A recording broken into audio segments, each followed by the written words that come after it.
Welcome back to Fire Princess Reviews. I'm Fire Princess Lily here to tell you about comics, cartoons, and other awesome nerd stuff. So, what are we talking about today? Now, I am wearing a Wonder Woman shirt because I was expecting to talk about this. This is Dial H for Hero, but this is the only issue.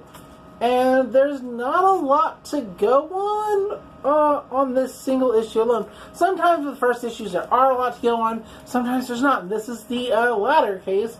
It's good, it's funny. He turns into a hero called Monster Truck with great catchphrases like pedal to the metal and truck yeah.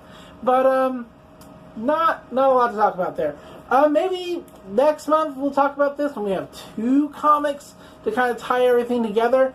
But for now, we're going to focus on something different.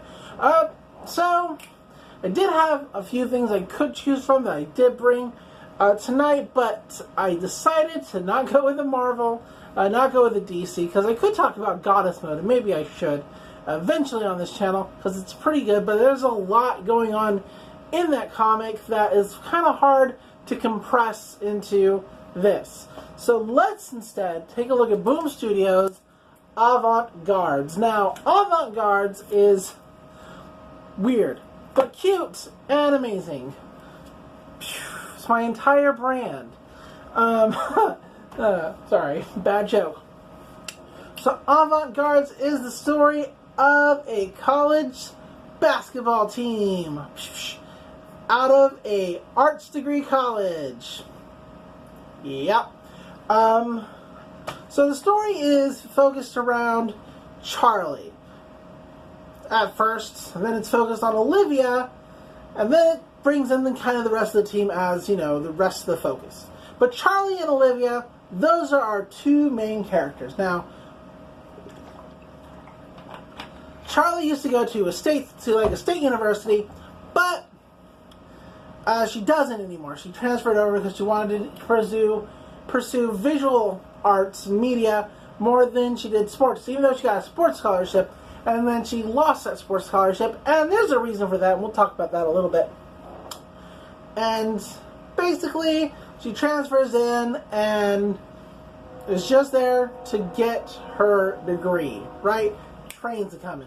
But she decides to take a look around the campus because she gets like a message from her sister like, hey, you unpacked yet? Make any friends? She's like, no and no. And her sister kind of makes fun of her for it. And so I suppose, decides, you know what? Maybe I should just check out what's going on. So there's an activities fair because in colleges, you have groups and clubs and stuff, right? Of course. And so she's looking around. There are like a million different clubs I would have joined that I saw from just her walking around, like Living Dramatically. It's a theater club, totally amazing. I just like how the characters look. She didn't talk to them; it's just right there, living dramatically as possible in their outfits and makeup. It's more or less perfect. She just honk it.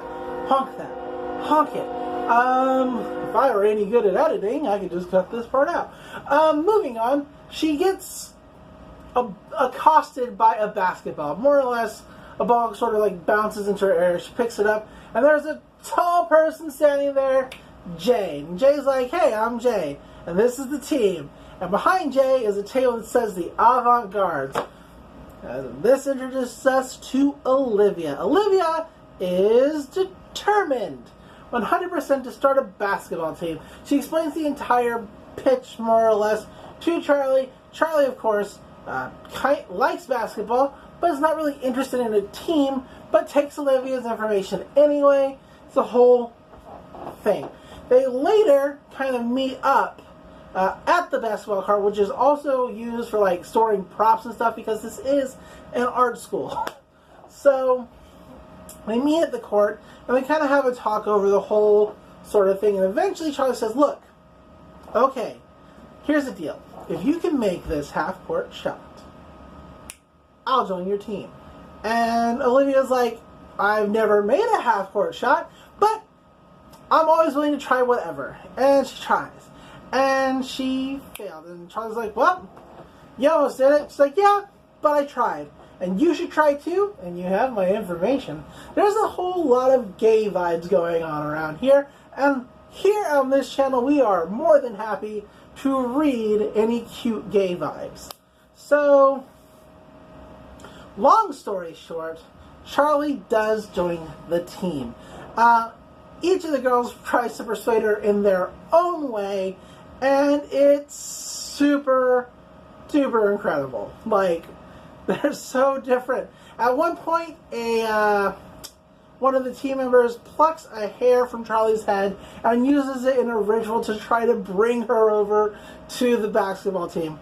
It's silly as fuck, and I love it.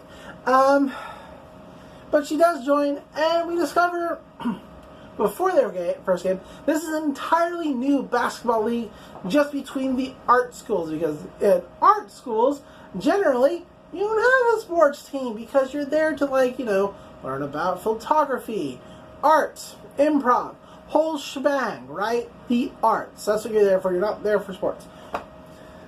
So this is a whole new thing, and they're playing against some other art school whose name I forget, but they're called the Cuddly Retrievers. That's their team name.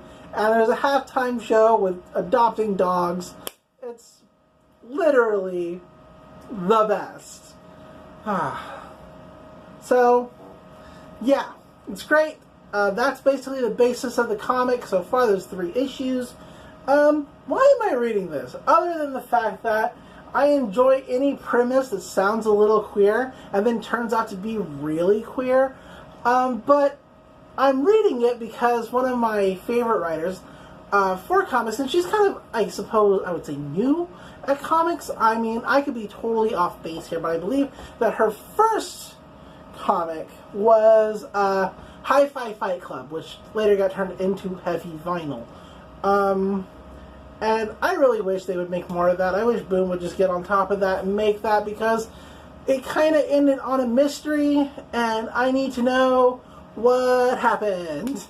That's just me jonesing for her, but she's such a good writer, and I really like all the fun stuff she does with her characters, and this one is definitely no different. Even though Jay doesn't say a lot, I really like Jay because tall. I like tall. All tall characters. Godzilla. That's why I like Godzilla the best, because Godzilla is tallest. But yeah, it's great the way she writes characters and how lifelike they actually feel. Yes, they're a little quirky, right? But quirks are what make up people, and she's really good at writing quirks. Also, the art is super cute. Like, it's just people and whatever, and think about whatever you like about the art, alright? I want to admit that maybe my eye is not the most critical when it comes to art, but I really just enjoy covers like this, and the art looks the same on the inside. This is, like, fun. It's a fun comic, and that's why I'm reading it. So, that's Avant-Guards. I hope you enjoyed this video. What are we going to be talking about next time? I don't know. Maybe Goddess Mode. Maybe.